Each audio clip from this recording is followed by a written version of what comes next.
wawacho gani kwa nyalo space timing kikimadh pi mang'eny immediately kidwa chiemo to kendo kise chiemo kikimadh pi mang'eny immediately after chiemo watemo mi space ni nikech madho pi mang'eny kapok ichiemo iyudo bedhe ani yud ni iwinjo ka ng'at ma in already full to pok ichiemo to pigno yes en gi minerals but minerals ok madili mang'eny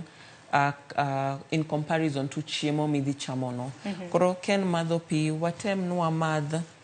some few wawach ni 1 hour 30 minutes before wacham the main meal after main meal no kata ken madho pi watem